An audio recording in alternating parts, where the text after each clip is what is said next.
नमस्कार दोस्तों, गार्गी क्लासेस पर आपका स्वागत है। डेट आज की 26 मार्च 2022 और देख लेते हैं इंडियन एक्सप्रेस और हिंदू के इंपॉर्टेंट आर्टिकल्स जो अभी हम इस वीडियो में डिस्कस करेंगे। देखो, इंडियन एक्सप्रेस पे आज एक भी ऐसा आर्टिकल नहीं है जो कि बहुत ही इंपॉर्टेंट हो, पर फिर भी दो आर्टिकल्स हैं। दो में हम समझेंगे कि कैसे हमारा जो एब्सटेन करना यूनाइटेड नेशन में अलग अलग वोटिंग के संबंध में, उस पर क्यों क्वेश्चन मार्क नहीं लगाया जा सकता। एक तो उस पर थोड़ा सा समझेंगे, कुछ कॉन्सेप्ट्स हैं वहाँ पे उस आर्टिकल में। दूसरा आर्टिकल हम जो देखेंगे वो रहेगा कि हमारे जो एक्सटर्नल अफेयर मिनिस्टर हैं एस जयशंकर जी, वो एक यूनिवर्सिटी गए और मतलब अपनी तरफ से स्टीफन्स कॉलेज में अपनी तरफ से स्पीच दिया कि फॉरेन पॉलिसी की क्या इंपॉर्टेंस होती है। तो एक बार उसकी भी समरी लेंगे। और एक आर्टिकल है हिंदू का जो हम डिटेल में देखने वाले हैं, that is forging A social contract for data. ये बेसिकली अभी गवर्नमेंट ऑफ इंडिया के द्वारा जो ministry of electronics and information technology है ना, उनके द्वारा जो ड्राफ्ट रिलीज़ किया गया है, India data accessibility and use policy, जिसमें डेटा मोनेटाइजेशन की बात की गई थी। तो उसमें यहाँ पर राइटर्स हैं वो कुछ सजेशंस दे रही हैं। पहले तो कुछ कंसर्न्स रेज किए जा रहे हैं, फिर सजेशन दिए जा रहे हैं। तो इस पॉइंट ऑफ व्यू से इस आर्टिकल को देखेंगे। तो 3 आर्टिकल्स है, पहले हिंदू वाला डिस्कस करेंगे, बाद में इंडियन एक्सप्रेस वाला। फर्स्ट आर्टिकल है फॉर्जिंग अ सोशल कॉन्ट्रैक्ट या फिर सोशल डेटा। आर्टिकल को लिखा है अनीता गुरुमूर्ति और नंदिनी छामी ने। देखो, इनका ये कहना है कि अभी ड्राफ्ट रिलीज़ किया गया है मेती के द्वारा, जिसका नाम है draft India data accessibility and use policy. अब देखो, इसमें ये है पब्लिक कंसल्टेशन के लिए है, ये पब्लिक डोमेन में। तो ऐसे में अपनी तरफ से उस ड्राफ्ट को पढ़ने के बाद में उस ड्राफ्ट में जो कमियां हैं वो बता रहे हैं, और कैसे उन कमियों को ठीक किया जा सकता है वो बताया जा रहा है। तो ये ड्राफ्ट में जो पॉलिसी दी गई है, या जो पॉलिसी का जो ड्राफ्ट रिलीज़ किया गया है, इसमें ये है कि एक रोबस्ट सिस्टम तैयार करना, जिससे कि जो डेटा अवेलेबल है ना सरकार के पास में, उसका एक सोच समझ करके यूज़ किया जाए और पब्लिक वेलफेयर में ऑप्शंस निकाले जा सके, मतलब गवर्नेंस को इम्प्रूव करना। इसके अलावा जो भी पब्लिक सर्विसेज डिलीवर की जाती है, उसमें प्लानिंग जो भी हो वो सिटीजन सेंट्रिक हो, मतलब जो टारगेटेड बेनिफिशियरीज है ना, उनको ध्यान में रखते हुए और फिर बाद में उस डेटा का यूटिलाइज किया जा सके। तीसरा, कि डिजिटल इनोवेशन और इकोनॉमी वाइड इनोवेशन प्रमोट करना, कि इस तरीके से डिजिटाइजेशन को प्रमोट करना जिससे कि वो डेटा भी यूज हो सके और उसका लॉन्ग टर्म में फिर इकोनॉमी को भी बेनिफिट हो। ठीक है, तो ऐसे में ज़्यादा से ज़्यादा फोकस किस पे किया जा रहा है इस ड्राफ्ट पॉलिसी में? Non personal data. इसका मतलब एक इंडिविजुअल का जो डेटा है, एक इंडिविजुअल का जो पर्सनल आइडेंटिफायर संबंधित, जैसे मान लो हमारे आधार से संबंधित कोई इन्फॉर्मेशन हमने गवर्नमेंट स्कीम का फ़ायदा उठाने के लिए वहाँ पे दे रखी है, तो उसको यहाँ पे कवरेज पे नहीं रखा जा रहा है, पर इसको लेकर के आगे डाउट भी बताए जा रहे हैं। पर तो मेन यहाँ पर ड्राफ्ट में जो बातें लिखी हुई है उनमें यूँ लग रहा है कि नॉन पर्सनल डेटा जो पब्लिक सेक्टर के पास में अवेलेबल है, सरकार के पास में अवेलेबल है, जैसे बहुत सारे लोगों का एक साथ ग्रुप में डेटा अवेलेबल होना, तो उस डेटा का यूज़ कैसे किया जाएगा? मान लो कहीं पे कोई इनोवेशन के लिए कोई भी डेटा एक्सेस करना चाह रहा है कि हाँ जी, हम पब्लिक पॉलिसी इस तरीके से बनाना चाहते हैं कि जैसे गरीबी हटाना है, एजुकेशन को प्रमोट करना है, तो वो डेटा इस बात को कह के और public sector that means government से वो परचेज कर पाएंगे। तो यहाँ पर बताया जा रहा है कि नॉन पर्सनल डेटा शेयर किया जाएगा, और साथ में अभी तक के जितने भी गवर्नेंस में बॉटलनेक्स हैं, कमियां हैं, उनको ठीक किया जाएगा। पर सवाल यह है कि अभी बॉटलनेक्स क्या क्या हैं वो अगर देखें तो एक तो है ओपन गवर्नमेंट डेटा प्लेटफॉर्म। इसका मतलब कि सरकार के पास में डेटा तो पब्लिक का पूरा अवेलेबल है, जैसे हमारी वोटर आईडी से संबंधित भी है, आधार से संबंधित भी है, या कोई भी हम जैसे बैंक की बात भी करें तो बैंकों के पास में हमारी कितनी इन्फॉर्मेशन अवेलेबल है। तो ये सारी डिटेल्स, या फिर आप कोई मान लो स्मॉल सेविंग स्कीम सब्सक्राइब कर रहे हो, पीपीएफ में पैसा इन्वेस्ट कर रहे हो, तो आपकी डिटेल वहाँ पर गवर्नमेंट के पास में अवेलेबल है ना। तो ऐसे में गवर्नमेंट के पास में डेटा अवेलेबल होने के बावजूद भी वो डेटा यूज़ नहीं हो पाता है, ठीक है, अच्छी पॉलिसी फॉर्मुलेशन के लिए। तो ऐसे गवर्नमेंट क्या कर रही है इस पॉलिसी के थ्रू, जो अभी ड्राफ्ट रिलीज हुआ है, कि open government data platform create किया जाए, जिससे कि अगर किसी को भी डेटा की रिक्वायरमेंट है तो उस प्लेटफॉर्म पे जाकर के रिक्वेस्ट कर दे कि हाँ जी, हमें इस डेटा की ज़रूरत है, और उसके अकॉर्डिंग फिर गवर्नमेंट जो है वो डेटा का चार्ज कर देगी कि भाई इतने रुपए लगेंगे, आप इतने रुपए पे कर दो, आपको डेटा मिल जाएगा। एक ये बताया जा रहा है कि अलग अलग गवर्नमेंट के जो डिपार्टमेंट्स हैं उनके पास में जो डेटा अवेलेबल है वो अलग अलग सिलोज में है, जैसे IT department, telecommunication department, defence department, इन सब के पास में अलग अलग इन्फॉर्मेशन अवेलेबल है, ठीक है। होम मिनिस्ट्री के अंडर में जो डिपार्टमेंट्स हैं, फाइनेंस मिनिस्ट्री के अंडर में जो डिपार्टमेंट्स हैं, तो बोलो उन डेटास को एक साथ लेकर के आना भी बहुत ज़रूरी है। नहीं तो क्या होता है, सेपरेट वो डेटा पड़े रहते हैं, और किसी को एक साथ अगर डेटा चाहिए हो तो वो मिलने में प्रॉब्लम आती है। तो वही बात, open government data platform create करना। एक कि जो ऑलरेडी जो डेटा सिस्टम ऑलरेडी चल रहा है, जहां पे गवर्नमेंट से हम आरटीआई के थ्रू जो डेटा मांगते हैं, वहां पर एनोनिमिटी का इशू आता है। एनोनिमिटी का इशू का मतलब ये हो गया कि जो भी डेटा आप ले रहे हो उसमें कुछ इंडिविजुअल्स का पर्सनल इंफॉर्मेशन भी आ जाता है, जिसका मिसयूज कोई भी कर सकता है। ठीक है, वहां पर राइट टू प्रिवेसी वाला सेगमेंट आ जाएगा।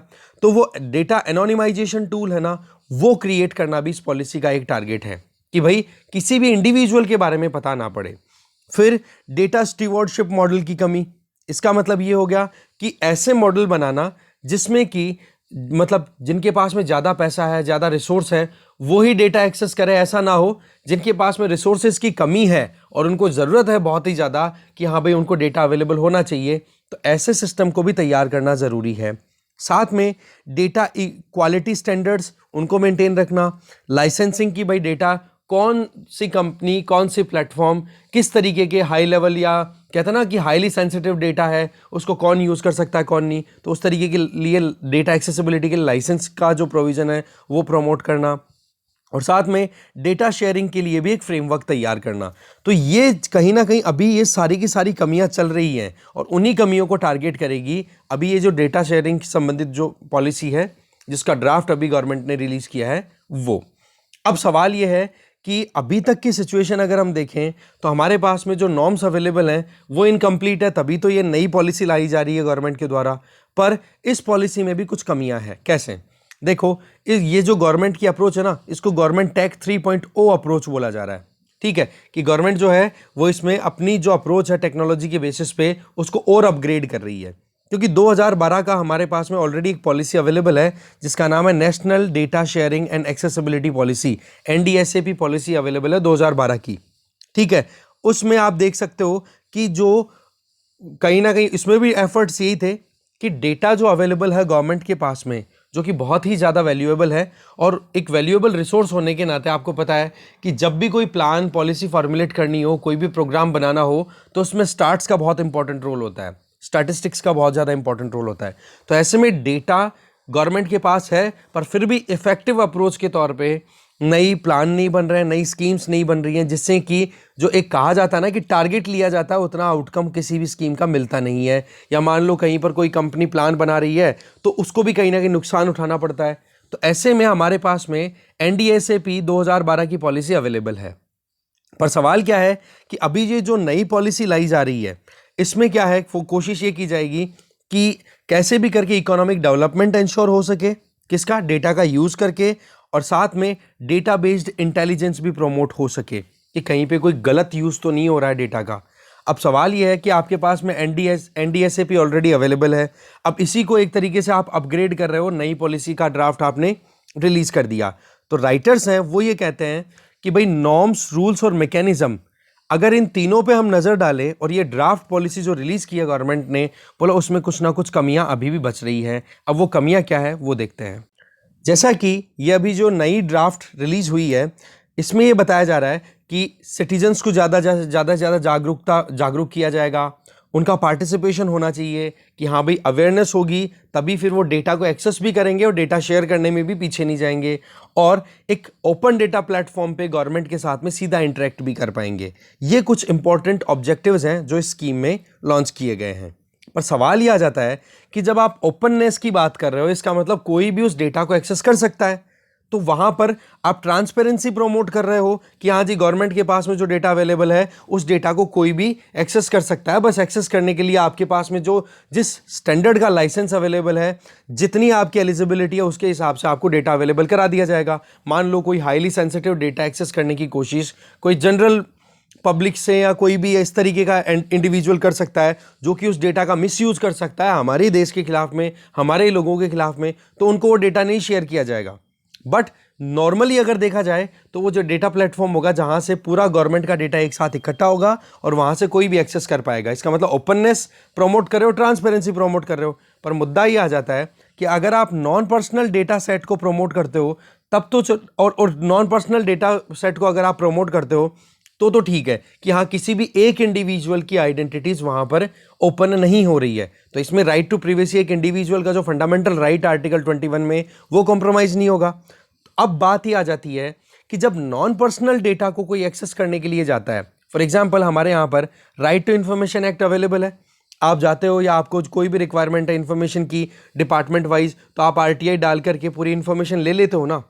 तो उसमें भी क्या निकल के आता है कि जब एक डेटा, आप मान लो, मैं एक एग्जांपल देता हूं कि मान लो अभी कोई वैकेंसी निकली है गवर्नमेंट की, आयुर्वेद की वैकेंसी निकली है, उस वैकेंसी में आपका सिलेक्शन हो गया, पर आपको ये पता करना है कि जब मैं काउंसलिंग फॉर्म के लिए जाऊं ना, तो कहां कहां पर पोस्टिंग हो रही है, मतलब कहां कहां पर वैकेंसीज हैं।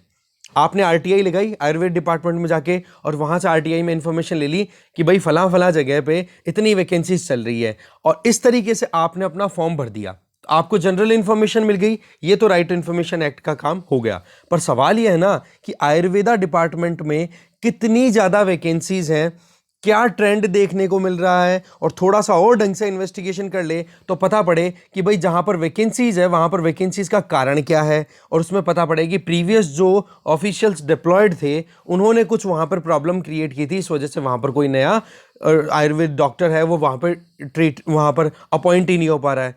तो ऐसे में नॉन पर्सनल डेटा आपने एक्सेस किया, पर उसको डिकोड करते करते आप कहां पर पहुंच गए, जब जो डेटा एक्सेस करने वाली जो एंटिटी है उसका टारगेट ही ये है कि मुझे कुछ ना कुछ डिसरप्टिव काम करना है, तो उसको ट्रांसपेरेंसी की बेसिस पे डेटा तो अवेलेबल करा दिया, और वो डेटा भी कैसा है, नॉन पर्सनल, किसी एक इंडिविजुअल का नहीं है। पर नॉन पर्सनल में भी तो कहीं ना कहीं पर्सनल आइडेंटिफायर्स हम ऐड करके रखते हैं ना, वहां पर हमारी पूरी इंफॉर्मेशन ऐड रहती है, और ज्यादा से ज्यादा भी नहीं, एक इंडिविजुअल का पता नहीं पड़ रहा है, पर कुछ इंडिविजुअल्स के ग्रुप के बारे में तो पता पड़ रहा है ना, तो वो कहीं ना कहीं प्रॉब्लम क्रिएट कर सकता है। और यही टास्क एक एनडीएसएपी जो 2012 की पॉलिसी थी ना, उसमें भी यही टास्क थी जो अनफिनिश थी, कि एक तरफ तो आप ट्रांसपेरेंसी प्रमोट करना चाहते हो, जिसमें एक आरटीआई के थ्रू जो डेटा शेयर किया जाता है उसमें कोई प्रॉब्लम नहीं है, पर दूसरी तरफ उस नॉन पर्सनल डेटा को शेयर करने के चलते कहीं ना कहीं पर्सनल इंफॉर्मेशन है वो भी रिवील हो जाती है। तो इसमें एक बैलेंस नहीं बन पा रहा है। तो एक ये प्रॉपर बैलेंस बनाने की जरूरत है कि आप नॉन पर्सनल डेटा भी शेयर करने की बात कर रहे हो ना, तो वहां पर कहीं आप पर्सनल सेंसिटिव इंफॉर्मेशन ना रिलीज कर दो। पहला पॉइंट ये है। दूसरा कंसर्न ये कि गवर्नमेंट के पास में जो डेटा अवेलेबल है उसी का आप यूज करना चाह रहे हो इस पॉलिसी के बेसिस पे, जिससे कि आप citizen centric services delivery ensure कर सको, मतलब लोगों का भला कर सको, सोशल वेलफेयर आप प्रमोट करना चाहते हो। पर सवाल यह है कि गवर्नमेंट जिस तरीके से डेटा अपने पास में रखती है ना, तो गवर्नमेंट के पास में तो बहुत सारी इंफॉर्मेशन हमारी अवेलेबल है। इसमें तो आप देख सकते हो हमारे पर्सनल आइडेंटिफायर, जैसे मैंने बताया कि गवर्नमेंट के पास में हमारी पूरी आईडी, पूरी इंफॉर्मेशन। आज अगर देखें तो आधार की सारी इंफॉर्मेशन गवर्नमेंट के पास में है। आज अगर एक बैंक अकाउंट में भी कोई ट्रांजेक्शन होता है, या कोई भी PDS system, public distribution system के तहत कोई भी अगर राशन उठाने जाता है, तो वहाँ पर भी कहीं ना कहीं उनको अपनी इंफॉर्मेशन पूरी देनी होती है। तो इसका मतलब डेटा गवर्नमेंट के पास पूरा अवेलेबल है। अब सवाल यह है कि क्या वो पूरा डेटा आप शेयर करोगे। अगर वो डेटा आप शेयर करते हो, ये कहोगे ना कि भाई हम तो पूरे ग्रुप का दे रहे हैं, पीडीएस सिस्टम के तहत जिन लोगों को फायदा मिल रहा है उनके पूरे ग्रुप का जो नॉन पर्सनल डेटा है वो हम दे रहे हैं, जो भी डेटा एक्सेस करने के लिए रिक्वेस्ट डाली गई है उस इंडिविजुअल को या उस ग्रुप को। तो सवाल यह है कि वहां पर कितने इंडिविजुअल्स का डेटा चला जाएगा, तो प्रिवेसी रिस्क हुआ कि नहीं। तो एक प्रॉपर एनोनिमाइजेशन होना चाहिए। इसका मतलब हो गया कि डेटा जो है वो हिडन फॉर्म में जाए, कोडेड फॉर्म में जाए। इसका मतलब कि अगर कोई एक्सेस करे ना डेटा को, तो नॉन पर्सनल डेटा के नाम पे अगर एक्सेसिबिलिटी हो रही है तो किसी की भी पर्सनल इंफॉर्मेशन नहीं जानी चाहिए। नहीं तो क्या होता है, एक ग्रुप ऑफ, जो कहते हैं ना कि एक इंडिविजुअल की प्रिवेसी कॉम्प्रोमाइज नहीं होगी, तो भी कहीं ना कहीं डर रहेगा कि ग्रुप की प्रिवेसी कॉम्प्रोमाइज हो। और कल को ना फिर बाद में, जैसे आयुर्वेदा वाला मैंने कॉन्सेप्ट का बताया, तो इस तरीके से आयुर्वेदा डिपार्टमेंट में जिस तरीके का ट्रेंड है पिछले कुछ सालों में, जिसमें कि मान लो कहीं वैकेंसीज है, कहीं कोई इशू है, तो उसका मिसयूज भी किया जा सकता है। और जबकि हमारे यहाँ पर सबसे बड़ी प्रॉब्लम क्या है, अभी तक भी कोई भी डेटा प्रोटेक्शन लॉ नहीं है कि कल को ना अगर कोई ये डेटा यूज़ कर ले, गवर्नमेंट से मांग ले और डेटा का यूज़ कर लिया और उस डेटा की वजह से बहुत ज़्यादा नुकसान उठाना पड़ रहा है, तो उस इंडिविजुअल को जिसने वो डेटा एक्सेस किया था गवर्नमेंट से, उसके खिलाफ में कार्रवाई करने के लिए आपके पास में डेटा प्रोटेक्शन लॉ भी नहीं है। तो हमें एक प्रॉपर एक पर्सनल डेटा प्रोटेक्शन लॉ लाने की भी ज़रूरत है, जब एक एग्राइव्ड जो इंडिविजुअल है वो अपनी ग्रीवांसेस को रिड्रेस करवा सके कि जी इस बंदे ने ऐसे इन्फॉर्मेशन एक्सेस की थी, एक्सेस करने के नाम पे तो इसने ये कहा था कि मुझे तो पूरी नॉन पर्सनल डेटा मिला था, पर इसने यूज इस तरीके से कर लिया कि आज कुछ इंडिविजुअल्स को, जिनमें से मैं भी एक हूँ, मुझे बहुत नुकसान पहुँचा है, तो मेरी ये प्रॉब्लम हो रही है, मेरे अकाउंट से ये पैसे निकल गए हैं, या फिर मुझे बार बार में इस तरीके से परेशान किया जाता है। तो वो सारी चीज़ों की वजह से अब वो जो एग्राइव्ड पर्सन है, जो पीड़ित है, उसको प्रोटेक्शन देने के लिए आपके पास में पर्सनल डेटा प्रोटेक्शन लॉ होना ज़रूरी है। तो ऐसे में ये ड्राफ्ट पॉलिसी है ना, इसको लाने से पहले हमारे पास में एक डेटा प्रोटेक्शन लॉ भी अवेलेबल होना चाहिए। फिर आगे बताया जा रहा है कि ये जो ड्राफ्ट पॉलिसी अभी रिलीज़ की गई है, इसमें 2012 का जो एनडीएसएपी है ना, 2012 की जो पॉलिसी एनडीएसएपी पॉलिसी, जिसमें नॉन पर्सनल डेटा शेयर किया जाता है, उसमें गवर्नमेंट एजेंसीज को ऑनर के तौर पे देखा जाता है। ऑनर का मतलब मालिक, इसका मतलब तो वो मन में आए जैसे पॉलिसीज तैयार कर लेंगे। तो यहां पर जरूरत है ऑनरशिप की बजाय उनको ट्रस्टीशिप की तरफ शिफ्ट किया जाए। कारण क्या है? क्योंकि ट्रस्टीशिप का मतलब ये हो गया कि आप जो हैं वो केवल केयर टेकर हो, डेटा के मालिक नहीं हो। मालिक तो फिर मन में आए जैसे पॉलिसी बनाएगा, मन में आए जिस तरीके से डेटा को क्लासिफाई करेगा कि हाँ जी ये डेटा ओपन है, ये रेस्ट्रिक्टेड है, ये नॉन शेयरेबल है। ये क्लासिफिकेशन फिर तो केवल गवर्नमेंट डिपार्टमेंट ही कर लेंगी। तो फिर आप सिटीजन सेंट्रिक कहाँ पे पॉलिसी फॉर्मुलेट कर रहे हो? तो ऐसे में ऑनरशिप की बजाय आपको ट्रस्टीशिप पे जाने की जरूरत है। तो एनडीएसएपी में ये कमियां रही हैं। इन कमियों को करेक्ट करने के लिए आपने ये ड्राफ्ट पॉलिसी रिलीज की है ना, तो आप यहां पर गवर्नमेंट डिपार्टमेंट्स को ऑनर मत बोलो, उनको आप ट्रस्टी बनाओ। ट्रस्टी का मतलब हो गया कि उनकी अकाउंटेबिलिटी फिक्स होगी कि आप जो भी एक्शन लोगे डेटा शेयरिंग से संबंधित, मान लो कोई रिक्वेस्ट करने आ रहा है गवर्नमेंट के पास में, गवर्नमेंट डिपार्टमेंट्स के पास में कि जी हमें ये इन्फॉर्मेशन, ये डेटा है चाहिए। अब गवर्नमेंट उसके बदले में पैसे तो ले लेगी, पर सवाल ये है ना कि वहां पर गवर्नमेंट ने क्या सोच करके डेटा शेयर किया है, उसकी अकाउंटेबिलिटी तो गवर्नमेंट डिपार्टमेंट्स की होनी चाहिए ना। तो ऐसे में प्रॉपर पब्लिक कंसल्टेशन, सिटीजन्स के द्वारा जो अकाउंटेबिलिटी फिक्स करनी चाहिए गवर्नमेंट की, वो भी इंश्योर होनी चाहिए। इसका मतलब ट्रस्टीशिप फ्रेमवर्क पे काम करने की जरूरत है, ना कि ऑनरशिप। सरकार जो है वो मालिक नहीं है, वो ट्रस्टी है। ठीक है, क्योंकि प्रीवियस जितनी भी पॉलिसीज आई है ना, ये जो ड्राफ्ट है उससे पहले एनडीएसएपी की तो आप बात हम कर ही रहे हैं, 2012 वाली जो पॉलिसी है उसमें तो कमियां हैं ही। बाकी ये कमी अगर ड्राफ्ट पॉलिसी भी कंटिन्यू करती है ना, तो आगे प्रॉब्लम क्रिएट कर देगी। ठीक है, तो ऐसे में ये प्रॉब्लम है, पॉइंट आ गया। फिर इसके बाद में अब हमारे पास में जो डेटा अवेलेबल है, गवर्नमेंट के पास में जो डेटा अवेलेबल है, उस डेटा को एक्सेस करने के लिए ये तो कोई ज़रूरी नहीं है कि भाई सभी लोग अच्छी पॉलिसी बनाने वाले आएंगे। कुछ लोग ऐसे भी होंगे जो कि किसी ना किसी अपने इकोनॉमिक गेन को इंश्योर करने के लिए उस डेटा को एक्सेस करना चाहते हैं। फॉर एग्जांपल कि अमेजोन गई और डेटा मांग लेती है गवर्नमेंट से कि लो हमें ये डेटा चाहिए, ये लो पैसे इसके बदले में। तो वो क्या करेंगे, उस डेटा का यूज़ करके इकोनॉमिक इनोवेशन पे जाएंगे। इकोनॉमिक इनोवेशन का मतलब कुछ इस तरीके से अपनी वेबसाइट या वेबसाइट के एल्गोरिदम को डिज़ाइन करेंगे जिससे कि ज़्यादा से ज़्यादा वो पैसा बना सकें।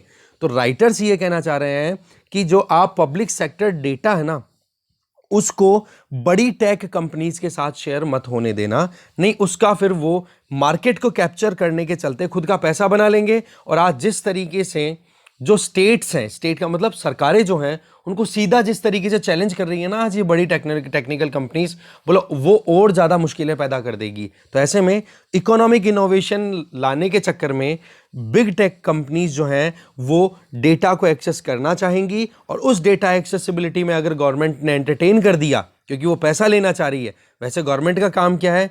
गवर्नमेंट एक तरीके की नॉन प्रॉफिट ऑर्गेनाइजेशन है भाई, गवर्नमेंट का काम तो वेलफेयर का है। तो यहां पर आप पैसे के चक्कर में आकर के किसी दूसरी बड़ी कंपनी को अगर आपने डेटा शेयर कर दिया, तो लॉन्ग टर्म में कहीं ना कहीं कुछ साइड इफेक्ट्स हमें देखने को मिल सकते हैं। अब आपको यह भी पता है कि प्राइवेट सेक्टर में भी बहुत सारा डेटा अभी अवेलेबल है।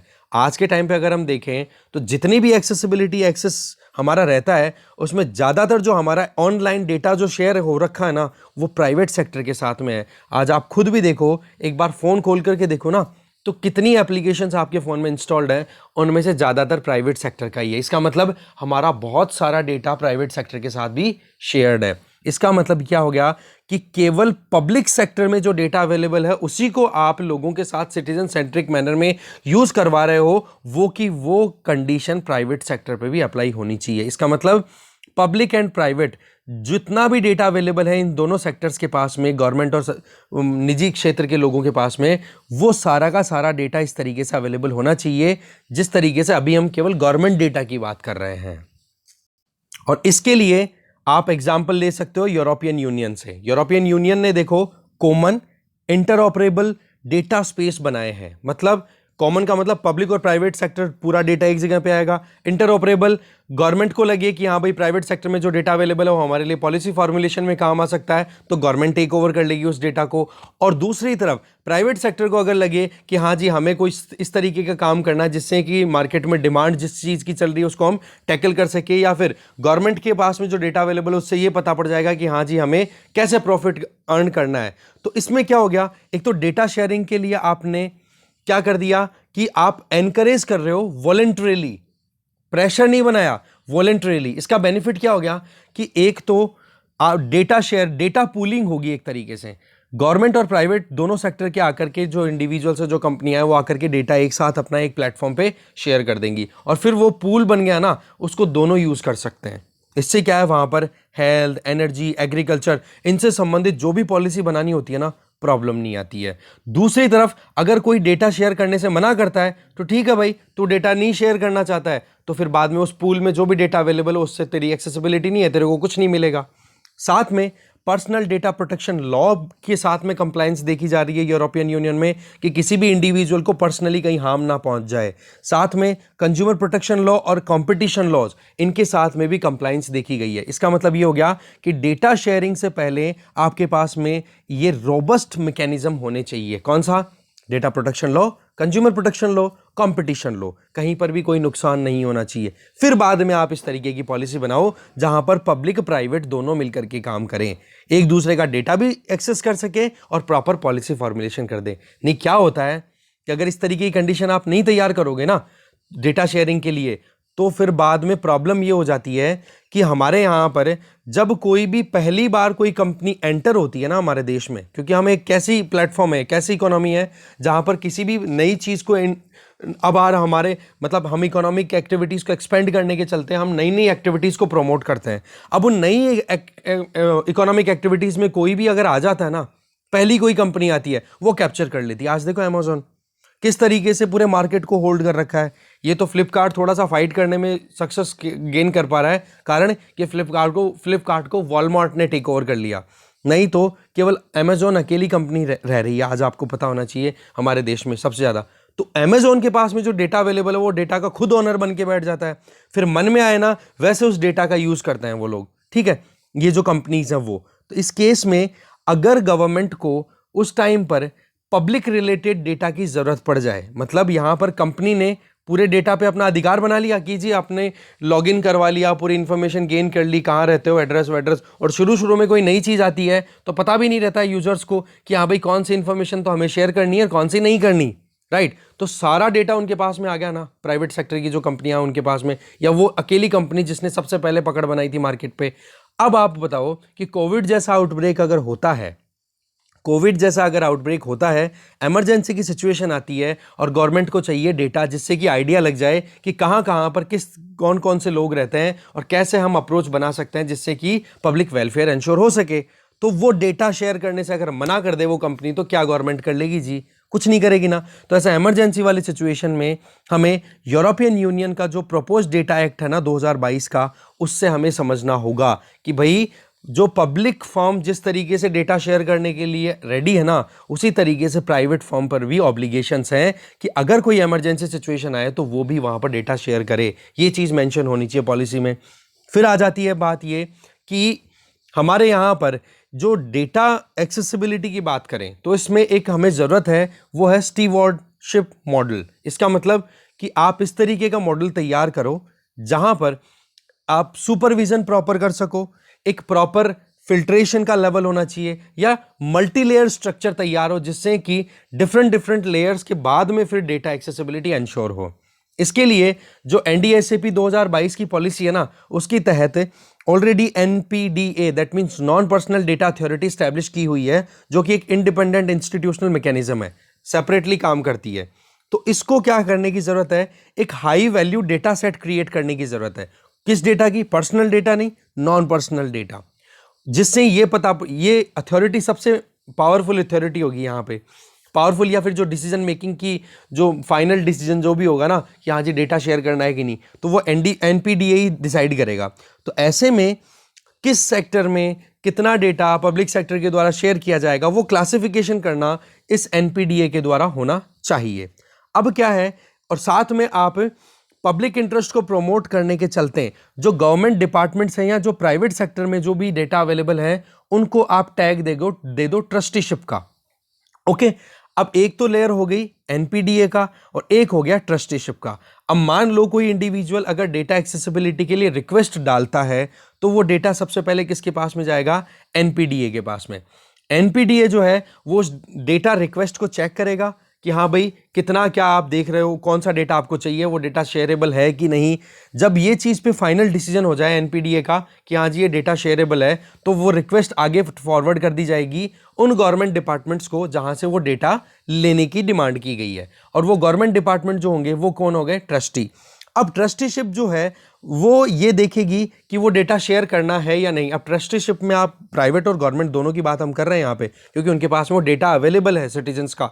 अब वो डेटा शेयर करने के लिए वो हाँ भी कर सकते हैं और ना भी कर सकते हैं। अब सवाल ये है कि एक बंदे ने जो रिक्वेस्ट की है वो रिक्वेस्ट मांगी, बोली कि भाई मुझे डेटा चाहिए, और ट्रस्टीशिप ने डेटा दे दिया क्योंकि एनपीडीए ने तो ऑलरेडी अप्रूवल दे दिया कि हाँ जी शेयर कर दो, तो वो डेटा दे दिया जाएगा। अब मान लो कि रिक्वेस्ट करने के बावजूद एनपीडीए के अप्रूवल के बावजूद ट्रस्टीशिप ने डेटा शेयर करने से मना कर दिया, तो डिस्प्यूट हुआ कि नहीं यहाँ पे रिक्वेस्ट करने वाले के और ट्रस्टीशिप के बीच में। उस डिस्प्यूट को सॉर्ट आउट कौन करेगा, एनपीडीए। और एनपीडीए जो फाइनल डिसीजन दे दे वो मान्य होगा, ठीक है ना। तो इस तरीके से क्या है कि डेटा को जो एक तरीके से रखा हुआ है, ठीक है ना, ट्रस्टीज के द्वारा, ट्रस्टी मतलब गवर्नमेंट डिपार्टमेंट्स के द्वारा वो, और एनपीडीए और जो डेटा रिक्वायरमेंट जो की जा रही है उन तीनों के बीच में जो कोई भी इशू है उनको रिजॉल्व करने में भी आसानी होगी। और एनपीडीए जो है वो प्रॉपर चेक भी कर लेगा कि जी कौन सा डेटा तो शेयरेबल है, कौन सा नहीं, कौन सा नॉन पर्सनल डेटा। साथ में एक डिटेल्ड चेक एंड बैलेंस का जब सिस्टम तैयार होगा ना, तब जाकर के एक रॉबस्ट सिस्टम आप क्रिएट कर पाओगे। तब जाकर के आप social knowledge Commons, that means कि सोसाइटी को जो आप बेनिफिट देना चाहते हो वो दे पाओगे। नहीं तो फिर बाद में मुश्किलें बहुत ज़्यादा हो सकती हैं, ठीक है। तो ज़रूरत क्या है, तो सीधे सीधे 3 पॉइंट। नंबर 1 कि जो भी आप सोशल कॉमन्स बोल रहे हो, जो भी डेटा आप सोसाइटी के लिए कॉमन बोल रहे हो कि हाँ जी ये डेटा तो ऐसा है कि सोसाइटी के हिसाब से हम डेटा कलेक्ट करते हैं, इस डेटा को किसी के साथ शेयर करें तो समाज को कोई नुकसान नहीं होने वाला है। तो आप सही से ये समझो कि वो जो डेटा है ना वो सभी सिटीजन्स का है, एक ग्रुप ऑफ सिटीजन्स का है। आप उसको ऐसे खुद की प्रॉपर्टी नहीं समझ सकते हो। दूसरी चीज़, गवर्नमेंट को कस्टोडियन या फिर ट्रस्टी के तौर पे देखा जाएगा। इसका मतलब कि वो लोगों की प्रॉपर्टी के ऊपर केवल और केवल कहते हैं ना केयर टेकर है, उसकी तरह काम करेंगे। और वो डेटा उसी तरीके से यूज़ किया जाएगा जिससे कि उन लोगों का फ़ायदा हो जिनके डेटा का गवर्नमेंट को ट्रस्टी बनाया हुआ है। तीसरा, एक डेमोक्रेटाइजेशन होना चाहिए डेटा का।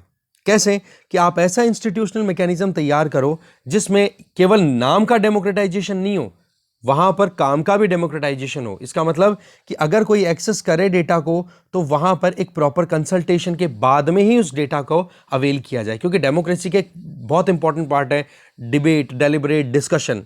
इन चीज़ों को आप इग्नोर नहीं कर सकते हो। तो बोले डेटा पॉलिसी में ये जो अभी लाई जा रही है इसमें कुछ कमियां हैं और ये अपॉर्चुनिटी है इसको ठीक करने की। नहीं तो 2012 की जो पॉलिसी है उसमें जो प्रॉब्लम्स हैं वो की वो पॉलिसीज में प्रॉब्लम अभी भी कंटिन्यू रह सकती है। ये जो पॉलिसी है इसका नाम आपको पता ही है, ड्राफ्ट वाली, ये रही draft India data accessibility and use policy 2022। ये तो ड्राफ्ट है, अभी फाइनल होना टाइम में है। और 2012 की जो पॉलिसी है that is NDSAP, that means national data sharing and accessibility policy. तो इसमें जो कमियां थी वो भी हमने देख ली और वो कमियों को करेक्ट करने के लिए ही इस पॉलिसी में ये सजेशन दिए जा रहे हैं कि ड्राफ्ट में आप करेक्शन कर लो। तो डिटेल में हमने देख लिया, आगे चलते हैं। अभी नेक्स्ट आर्टिकल इंडियन एक्सप्रेस का है जिसमें हम देखेंगे नॉट द वर्ल्ड्स वॉर। देखो इस आर्टिकल में ये बताया जा रहा है संजीव बरुआ के द्वारा कि अगर हम थोड़ा हिस्ट्री को समझें या फिर अभी जो इशू क्रिएट हो रहा है रशिया यूक्रेन इन्वेजन के लिए या रशिया यूक्रेन वॉर को लेके, तो उस सिचुएशन में हमें थोड़ा सा रियलिटी चेक करने की ज़रूरत है कि वाकई में आज जो हमने स्टैंड ले रखा है यूनाइटेड नेशन सिक्योरिटी काउंसिल या यूएन की अलग अलग बॉडीज़ में, जहाँ पर हमने एब्सटेन किया है, तो क्या उस पर सवाल उठने चाहिए? तो सबसे पहली शुरुआत तो ये करते हैं कि अगर हम 1980s के टाइम की बात करें तो उस टाइम पर एक बहुत ही ज़्यादा जो डर लगा हुआ था ना, जो ह्यूमन राइट्स की बात करने वाले लोग थे उनके मनों में, तो वो हुआ करता था, बोला रेशियल डिस्क्रिमिनेशन बहुत ही बुरा हाल बना देगा आने वाले टाइम पे। मतलब कोल्ड वॉर का पीरियड था, सेकेंड वर्ल्ड वॉर खत्म हो चुका था, उसके बाद में तो बोला कि जो रेशियल डिस्क्रिमिनेशन है, ब्लैक वाइट का जो डिस्क्रिमिनेशन है, ये बोला बहुत ही ज़्यादा खतरनाक साबित होगा, इवन वर्ल्ड वॉर से भी ज़्यादा प्रॉब्लम क्रिएट कर सकता है। इसको लेकर के आपको पता है कि एक वक्त था 1991 या 92 के लगभग तक कि साउथ अफ्रीका में अपार्थेड हुआ करता था, मतलब रंग भेद बहुत ज़्यादा प्रमोट होता था कि ब्लैक्स को जो है वो जल्दी से उनके अधिकार नहीं मिलते थे और वाइट्स को ज़्यादा प्रमोशन मिलता था। तो इन चीज़ों को आप देखो कि ये इतना रेलेवेंस हो गई थी इस चीज़ को लेकर के कि ब्लैक वाइट के बीच में, कि कई तो रेडिकल इवेंट्स ऐसे ऑर्गेनाइज हुए थे कि भाई जो न्यूली इंडिपेंडेंट अफ्रीकन कंट्रीज हैं उनमें ये मूवमेंट चल गए थे कि क्या हमारी कोई कहते ना कि हमारे क्या राइट्स भी हैं कि नहीं। इवन यूएन में जो डिबेट्स थे उनमें भी बहुत ज़्यादा रेलेवेंस बनने लग गई थी ये जो सोसाइटी का जो डिवीज़न था ब्लैक एंड वाइट का। तो इस तरीके से जब ये डिवीजन था ना, इस डिवीजन को लेकर के जितना डिस्कशन हुआ इंटरनेशनल प्लेटफॉर्म्स पे, उसी चीज को अगर हम कंटिन्यू करें तो यूएसएसआर का पार्ट ही तो था ना यूक्रेन। और आज जिस तरीके से यूरोपियन यूनियन का मेंबर यूक्रेन बनना चाहता है और उस मेंबरशिप को लेकर के जो रशिया में टेंशन्स आई है, वो आप एक बार समझो कि यूरोपियन यूनियन जो है वो एक तरीके से वेस्टर्न सोसाइटी की तरफ से अपनी रिप्रेजेंटेशन रखती है और यूरोपियन यूनियन में मेंबरशिप के लिए एक बार मोरक्को का मतलब हो गया नॉर्थ वेस्टर्न अफ्रीकन कंट्री है ये, और यूरोप की तरफ ही उसने रिक्वेस्ट डाल दी कि भाई हमें भी यूरोपियन यूनियन का मेंबर बनना है। तो उन रिक्वेस्ट को रिजेक्ट कर दिया, बोले ज्योग्राफिकली आप हमारे से कनेक्टेड नहीं हो। फिर बाद में सवाल ही आता है कि जब ज्योग्राफी आपके लिए आर्ग्यूमेंट है तो आप एक चीज बताओ कि वर्ल्ड में ऐसे कई एरियाज हैं जो कि ज्योग्राफिकली यूरोपियन यूनियन या यूरोप से कनेक्टेड नहीं है, उसके बावजूद भी उनका रिप्रेजेंटेशन यूरोपियन यूनियन में है। जैसे कि साउथ अमेरिका में आप एक बार जाओ, फ्रेंच गुयाना, वो ऐसा कंट्री जो कि साउथ अमेरिका के नॉर्दर्न टिप पे लोकेटेड है, जहां से यूरोपियन यूनियन अपना स्पेस स्टेशन ऑपरेट करती है और वहां से अपने सैटेलाइट्स लॉन्च करती है। तो बोलो वो तो ज्योग्राफिकली कनेक्टेड नहीं है, फिर भी वो यूरोपियन यूनियन में क्यों रिप्रेजेंटेशन मिलता है? रीयूनियन आइलैंड कहां पर है? मेडागास्कर के पास में, अफ्रीका के जस्ट साउथ ईस्ट साइड में देखो तो मेडागास्कर, वहां पर रीयूनियन आइलैंड है, वहां पर फ्रांस का अभी भी पकड़ है। तो आप बताओ वो तो कितना दूर है, फिर उसके बावजूद आपने रिप्रेजेंटेशन क्यों दे रखा उनको? तो सवाल क्या है कि भाई यहां पर जिस तरीके से यूरोप और नॉन यूरोप के बीच में आज जो दुनिया डिवाइडेड है ना, वो चीज बड़ी क्लियर आ जाती है। कैसे? सिंपल सा देखो कि यूएन में वोटिंग होती है, यूएन में यूनाइटेड नेशन जनरल असेंबली की हम बात कर रहे हैं, यूएनएससी की बात नहीं कर रहे हैं। यूएनएससी में तो 15 कंट्रीज होते हैं केवल, यूनाइटेड नेशन जनरल असेंबली जहां पर लगभग पूरी दुनिया रिप्रेजेंट होती है। आप देखो कि 35 कंट्रीज ने एब्सटेन कर दिया वोट देने से और 145 ने वोट दिया कि हाँ जो भी रशिया ने किया वो गलत था। और यूएसए ने ये रेजोल्यूशन शुरू किया, और वो रेजोल्यूशन शुरू किसने किया? एक ब्लैक लेडी ने, जो कि यूएसए को रिप्रेजेंट कर रही है। इसका मतलब रेशियल डिस्क्रिमिनेशन में भी कहीं ना कहीं एक एक्सेप्टेबिलिटी मिल रही है कि जी अब जो है वो रेशियल डिस्क्रिमिनेशन जो था वो कहीं ना कहीं डाउन होता चला जा रहा है, ह्यूमन राइट्स ज्यादा प्रमोट हो रहे हैं। मतलब ये कि यूएन का जो चार्टर है जो कहता है कि भाई सिक्योरिटी एंड पीस को हमें प्रमोट करना है, उससे ज्यादा इंपॉर्टेंट ये है कि ह्यूमन राइट्स को प्रोटेक्ट किया जाए। तो ऐसे में यूनाइटेड नेशन में यूएसए को रिप्रेजेंट करने वाले जो इंडिविजुअल्स हैं उनमें से कुछ ब्लैक्स भी हैं। तो इसका मतलब क्या हो गया कि जब एक इंटरनेशनल प्लेटफॉर्म्स पे जब हम बातचीत करते हैं, कहीं पर भी ऐसे जो डेवलपिंग इश्यूज रहते हैं, जैसे रेशियल डिस्क्रिमिनेशन की हमने बात की, या फिर यूरोपियन यूनियन में रिप्रेजेंटेशन की हमने बात की, या फिर अब हम यूनाइटेड नेशन जनरल असेंबली में वोटिंग की हम बात कर रहे हैं जिसमें 145 देशों ने रशिया को क्रिटिसाइज किया और 35 ने क्रिटिसाइज नहीं किया। अब यूनाइटेड नेशन जनरल असेंबली में क्या होता है आपको पता है ना, कि एक देश का एक वोट, जैसे हमारे यहां पर होता है ना 1 पर्सन 1 वोट, उसी तरीके से यूएन में भी। अब आप एक चीज़ बताओ, एक देश की तो 5 लाख पॉपुलेशन है, इंडिया जैसे कि 130-135 करोड़ पॉपुलेशन है, चाइना की 140 करोड़ पॉपुलेशन है। आप बताओ कि 5 लाख का वोट का वेटेज और 140 करोड़ का वोट का वेटेज क्या सेम होना चाहिए? तो इस तरीके से डेमोक्रेसी तो पूरी है नहीं यूएन में, ये कहा जा सकता है। अब बात ये आती है कि ये जो 35 कंट्रीज ने जिन्होंने एब्सटेन किया, इनमें से 2 कंट्रीज ऐसे हैं जो दुनिया के सबसे ज़्यादा पॉपुलेशन को होल्ड करते हैं, एक तो इंडिया और एक चाइना। तो सवाल ये है कि क्या रशिया को क्रिटिसाइज करने में पूरी दुनिया की सारी जनता ने क्रिटिसाइज कर दिया क्या? क्योंकि आज इंडिया 135 करोड़ से ज़्यादा लोगों को रिप्रेजेंट करता है यूनाइटेड नेशन, सॉरी वैसे यूनाइटेड नेशन में, और रशिया 140 करोड़ लोगों को रिप्रेजेंट करता है, ठीक है, और 5-7 करोड़ या उससे ज़्यादा की पॉपुलेशन आराम से रशिया की भी है। तो बोला वर्ल्ड के ज़्यादातर पॉपुलेशन की अगर बात करें तो वो तो ये 3-4 देशों में ही रह जाती है, और उन लोगों ने बिल्कुल एब्सटेन किया। पाकिस्तान ने एब्सटेन किया, वोट नहीं किया रशिया के अगेंस्ट में। तो पॉइंट क्या निकल के आ रहा है कि यहां पर हम जिस गिल्ट में जी रहे हैं ना कि हमने एब्सटेन करके कोई गलती तो नहीं की है, सॉरी, एक बार आप पूरे सिनेरियो को समझो कि कैसे एवोल्यूशन होते रहते हैं वक्त के साथ में। बस जो इंपॉर्टेंट चीज है ना वो है पीस, सिक्योरिटी, ह्यूमन राइट्स, और उन्हीं चीजों के लिए इंडिया लगातार बोल रहा है। कल भी परसों की बात भी देख लो, रशिया ने यूएनएससी में रेजोल्यूशन शुरू किया।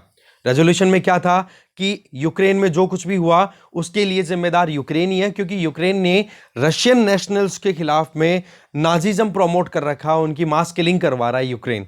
पर जैसे ही वो रेजोल्यूशन आया, इंडिया ने एब्सटेन कर दिया। क्या कहा कि बोला हम न्यूट्रल हैं, हम इस वॉर पे आर्ग्यूमेंट की बजाय शांति चाहते हैं। डायलॉग्स में आप एंगेज करो, ना कि फालतू में केवल युद्ध सही है कि गलत है। युद्ध तो गलत ही होता है, चाहे कोई किसी पे अटैक करे, पर सवाल यह है कि डायलॉग्स पे आप ज़्यादा बात करो। तो मेन जो कंक्लूजन है ना राइटर का, वो यही है कि जब सिनेरियो पूरा देखा जाए तो वक्त के साथ में चीज़ें बदलती रहती हैं और सबके अपने अपने सोचने के तरीके हैं। और यूरोप में भी आप देखो कि जिस तरीके से यूक्रेन ने अपनी टेंडेंसी बना रखी थी कि मैं यूरोप में चला जाऊं, वेस्टर्न सोसाइटी में एंटर हो जाऊं, तो इसी वजह से तो रशिया नाराज हुआ था कि भाई तू नेटो को ज्वाइन करेगा तो मेरे दरवाजे तक अगर तू नेटो लेकर के आ गया तो फिर बाद में मेरी सिक्योरिटी कैसी।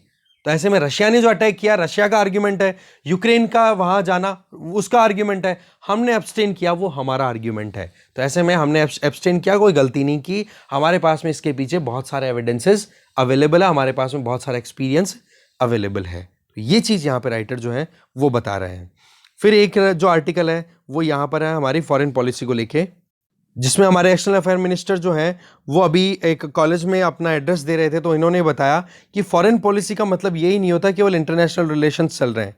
आज अगर देखा जाए जिस तरीके से यूक्रेन से बच्चों को निकाल के लाया गया है, क्या यहाँ पर एक डिप्लोमेटिक एंगेजमेंट नहीं था? अगर वो एंगेजमेंट नहीं होता तो कितना मुश्किल होता, और एंगेजमेंट थी तो किस लेवल की एंगेजमेंट थी, जिससे कि हमने रशिया के साथ भी एंगेजमेंट्स रखी और यूक्रेन के साथ में भी एंगेजमेंट्स रखी। तो बोलो उससे हमने कितना मुश्किलों का सामना करते हुए भी ऑपरेशन गंगा को सक्सेसफुली कंडक्ट किया। ये किसका रिजल्ट था? एक हमारी जो डिप्लोमेसी है, इंटरनेशनल पॉलिसी है, फॉरेन पॉलिसी है, उसके बेसिस पे। आज अगर हम हमारी बॉर्डर्स को सिक्योर करने में सक्सेसफुल हैं तो उसमें फॉरेन पॉलिसी का बहुत बड़ा रोल है। जैसे एक छोटी सी बात ही अगर बताएं हम, तो एक सिंपल सी बात है कि जिस तरीके से चाइना ने एग्रेशन दिखाया, चाइना 1962 का टाइम अगर हम याद करें तो उस टाइम पर तो चाइना ने बिल्कुल नहीं सोचा था कि यहाँ पे इंडिया को अटैक करना है कि नहीं, अटैक कर दिया था, और अब की बार सोचा गया है। तो इसके पीछे क्या है? इंटरनेशनल रिलेशंस में हमारी जो पॉलिसी है वो किस लेवल पे चल रही है। फिर आ जाओ कोविड का जो आउटब्रेक हुआ, उस टाइम पर हमें ज़रूरत थी फार्मास्यूटिकल इंग्रेडिएंट्स की, जो एक्टिव फार्मास्यूटिकल इंग्रेडिएंट्स हैं जो कि हम इंपोर्ट करते हैं, ज़्यादातर चाइना से इंपोर्ट करते हैं ये, और साथ में जो शुरुआत में पीपीई किट्स की शॉर्टेज थी उसको हमें फुलफिल करना था। तो इंटरनेशनल कम्युनिटी ने इंडिया को सपोर्ट किया, तो वो किससे हुआ? फॉरेन पॉलिसी से। इसके अलावा आज अगर हम डोमेस्टिकली खुद को बहुत ज़्यादा एक्सपेंड करना चाह रहे हैं, स्ट्रॉन्ग बनाना चाह रहे हैं, टेक्नोलॉजिकल इनोवेशन लाना चाह रहे हैं, तो इसमें जितना आज ग्लोबल वर्ल्ड जितना इंटरकनेक्टेड है ना, उतना शायद पहले कनेक्टेड नहीं था। आज हम कोई भी कदम उठाते हैं तो उसके पहले ये भी देखना पड़ता है कि कौन कौन से कंट्रीज क्या क्या सोचेंगे, क्या हमारे अगेंस्ट में या हमारे फेवर में एक्शन हो सकते हैं, पर साथ में ये भी देखना पड़ता है कि किसमें हमारा नेशनल इंटरेस्ट फुलफिल हो रहा है। तो ऐसे में कल जो स्पीच था उनमें उसमें भी ये बात बोली गई थी कि हम हमारे राष्ट्रीय हित को देखते हुए फिर एक्शंस लेते हैं। तो ऐसे में जब परिस्थितियां आती है ना, तो उस टाइम पर सपोर्ट भी लेना पड़ता है और कई बार अगेंस्ट में भी खड़ा होना पड़ता है। और आज इंडिया जो है वो अपनी 6 प्रॉन्ज्ड स्ट्रेटेजी पे काम करता है इंटरनेशनल अफेयर्स में। उनको हम डिटेल में देखते हैं।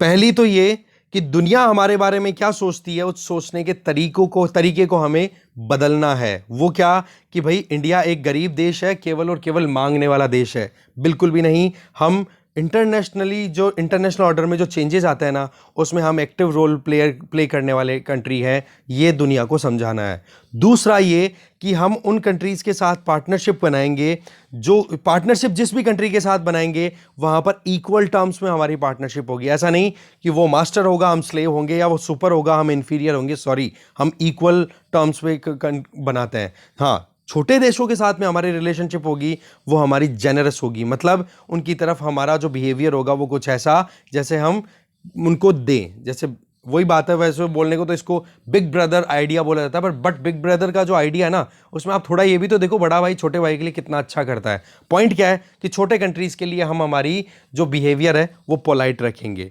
तीसरा जो पॉइंट है वो ये कि जो भी ग्लोबल एजेंडा शेपिंग में आ रहा है, बदल रहा है, उसमें इंडिया का ज़्यादा से ज़्यादा रोल हो। इंडिया एक्टिव रोल प्ले करते हुए ग्लोबल ऑर्डर को शेप दे। चौथा जो पॉइंट है कि जो फॉरेन रिलेशनशिप है उसमें ज़्यादा से ज़्यादा हमारा ये रहे कि हम कैसे उन फॉरेन रिलेशंस को यूज़ करते हुए हम अपने आप को डोमेस्टिकली डेवलप कर सकते हैं और खुद की प्रोग्रेस इंश्योर कर सकते हैं। पांचवा पॉइंट, हमारी फॉरेन पॉलिसी इस तरीके से कॉन्सेप्चुअलाइज करनी जिससे कि पीपल सेंट्रिक एंगेजमेंट्स ज़्यादा से ज़्यादा हो। इसका मतलब हम हमारे सिटीजन्स का वेलफेयर ज़्यादा से ज़्यादा करना चाहते हैं। छठा, हमारी कल्चर, हमारे ट्रेडिशन और हमारी सोच और हमारे विचार, इनमें आज की जो भी इंटरनेशनल परिस्थितियां हैं उनके साथ में हमें कहते हैं ना कि इन सिंक्रोनाइजेशन चलना है। इसका मतलब ये कि हमारी कल्चर, हमारी ट्रेडिशन का इंपैक्ट इंटरनेशनल इश्यूज पर भी जाए, और इंटरनेशनल इश्यूज में अगर कोई नए ढंग के चेंजेस आ रहे हैं तो वो हम भी अडॉप्ट करें। जैसे आज योगा, आयुर्वेदा, इन्होंने कितना ज़बरदस्त काम किया है हमारे देश के लिए सॉफ्ट पावर प्रमोट करने के लिए। तो ये 6 इंपॉर्टेंट पॉइंट्स बताए गए इन्होंने अपने स्पीच में। और ये जो स्पीच था ये बेसिकली इनके द्वारा दिया गया था सेंट स्टीफेंस कॉलेज में, ठीक है ना। इनॉग्रल मतलब एक तरीके से वो था, स्पीच था उसमें। तो पॉइंट, चाइना के साथ में आज हम लगातार 2 साल से स्टैंड ऑफ में चल रहे हैं ना, पर सीधी सी बात है, क्या कहा है इंडिया ने कि भाई पहले आप ये जो एस्केलेटेड सिचुएशन बनी हुई है ना लद्दाख में, इसको ठीक करो तो ही हम आगे बात करेंगे आपसे। बाकी तो टाइम बताएगा आगे। फिलहाल जो है मेन फोकस है नेशनल इंटरेस्ट पे। तो फॉरेन पॉलिसी को लेकर के 2 आर्टिकल्स थे। एक आर्टिकल हमने डेटा एक्सेसिबिलिटी वाली जो पॉलिसी का ड्राफ्ट रिलीज हुआ उससे संबंधित हमने देख ही लिया। Thank you very much. Discussion यहीं खत्म है। Thank you.